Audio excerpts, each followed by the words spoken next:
There we go again. In honor of it being Earth Day, I thought it would be nice if I sat outside and read today, because it's just a beautiful day. Okay, chapter 5, Worm Doctor. There she stood in her white lab coat, her long black hair cascading over her shoulders like a river of ink. She looked down the driveway and waved. Pearl bounced on her flip-flops and waved back. This was it.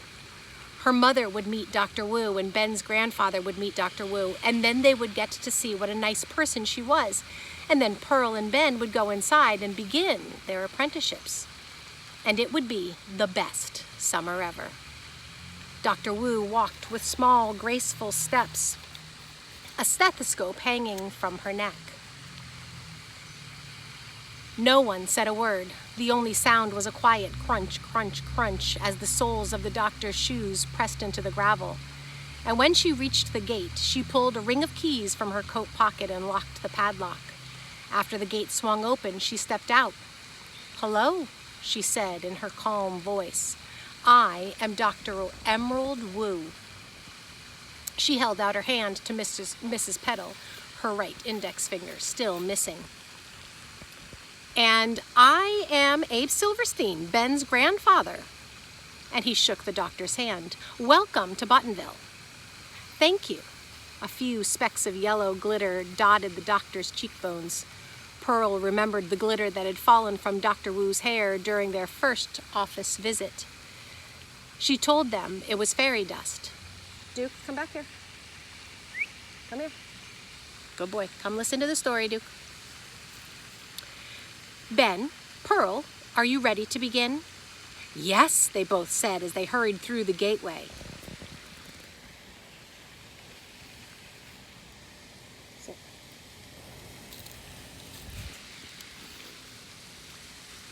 Dr. Wu held up her hand and said, "Sorry, this is just for Ben and Pearl. I'm sorry, the two of you will have to stay out talking to Mrs. Petal and Mr. Silverstein. I am sorry, but only employees are allowed. Worms are very delicate creatures. They require lots of peace and quiet." "Really?" said Mrs. Petal. "I never knew that." Dr. Wu grabbed the gate. "Good day," she said. "But I thought," Mrs. Petal frowned, I'd like to ask you a few questions." "And so would I," said Grandpa Abe. Pearl's shoulders slumped. What if Dr. Wu gave the answers they didn't like? Or what if Ben got permission to go inside, but Pearl didn't? She chewed her gum fast. "Questions?" Dr. Wu unfolded her arms. "Very well. Where are you from?" said Mrs. Petal. "Iceland." Pearl wondered if Dr. Wu was telling the truth about Iceland. After all, she had lied about the hospital being a place for worms. Maybe she was also lying about where she came from. "I never heard of a worm hospital," Grandpa Abe said. "What exactly will Ben and Pearl be doing?" "Cleaning the worm cages, feeding the worms, all things worm-related. Worms are creatures deserving of care just like any other creature." Dr. Wu raised her eyebrows, as if daring them to ask any further questions. "There are thousands of worms living in the dirt right here on hospital grounds. And there are hundreds of thousands more, maybe even millions in Buttonville." "Oh my, that is a lot of worms," said Mrs. Petal. "Do you know that there are almost 3,000 kinds of worms? The largest one can grow to be 20 feet long." 20 feet long? Grandpa Abe chuckled. "Ei gewalt! Who needs a worm that long?" Pearl wondered if the 20-foot worm was another lie, or if it was maybe one of the imaginary creatures that Dr. Wu kept in her hospital. Ugh, she thought. "We need both big worms and small worms," said Dr. Wu. "Without them, the known world would have not really as lovely dirt as you do." "Known world?" Grandpa Abe leaned on his cane. Did you say known world?" Dr. Wu stopped smiling and her expression turned serious. "I didn't say such of a thing. Why would I say known world? That would be a strange thing to say." "I'm pretty sure that is what you said," said Mrs. Petal. Pearl and Ben stared at each other. They had heard this term before while visiting Dr. Wu's hospital just a few days ago. They had been told that there was a known world and an imaginary world. Buttonville and Los Angeles were both located in the known world. How exactly you got to the imaginary world was still a mystery, one that Pearl was determined to figure out. A white van drove up and parked, and a young man jumped out. Delivery for Dr. Wu, he announced, dropping 2 large boxes on the sidewalk. And then he climbed back into the van and drove off. Kiwi-flavored jelly beans, Ben read as he examined the labels. Yes, would you be so kind as to collect those? Dr. Wu said, motioning to Ben and Pearl, and they each picked up a box. Then Dr. Wu shook the ring of keys. Well, it is time for us to begin. The apprentices will be escorted back through this gate at precisely 3 o'clock. Dr. Wu then closed the gate and snapped the padlock into place.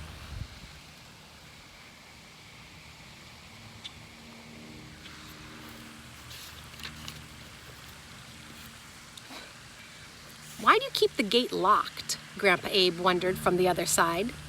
Well, there are only 2 reasons to lock a gate, Dr. Wu said, lowering her voice like she was about to tell a secret. Everyone, even Pearl and Ben, leaned as close as possible to hear. Reason number 1, to keep things in. What sort of things? Grandpa Abe asked. Dr. Wu hesitated. Well, the worms, of course. And we don't want sick worms leaving the hospital before they are cured. Worms are masters of escape. Grandpa Abe's mouth fell open. Pearl could guess what he was thinking. How can a locked gate stop a worm? That makes total sense, said Pearl, trying to be helpful to Dr. Wu. It makes no sense, Ben whispered. Of course it makes no sense, Pearl whispered back. But you can't tell your grandfather that we don't want the Sasquatch to escape. And reason number 2, Miss Petal said to the adults. Reason number 2 is to keep things out. Things like fishermen and birds. They are enemies of worms, you know. Now that makes sense, said Mrs. Pearl with a nod. Dr. Wu tucked the key ring under her coat pocket. Time is of the essence. If the questions are concluded, I would like to get back to my hospital. Okay by me, Grandpa Abe said. See you later, Ben. Mrs. Petal smiled through the bars at Pearl. Have a nice time, children, and be sure to call me if you need anything. Mrs. Petal accepted an offer from Grandpa Abe for a ride back to the dollar store. And as Pearl and Ben watched the car drive away, they sighed with relief. Whew, that was close, Pearl said as she and Ben hurried to catch up with Dr. Wu, who was already halfway up the drive.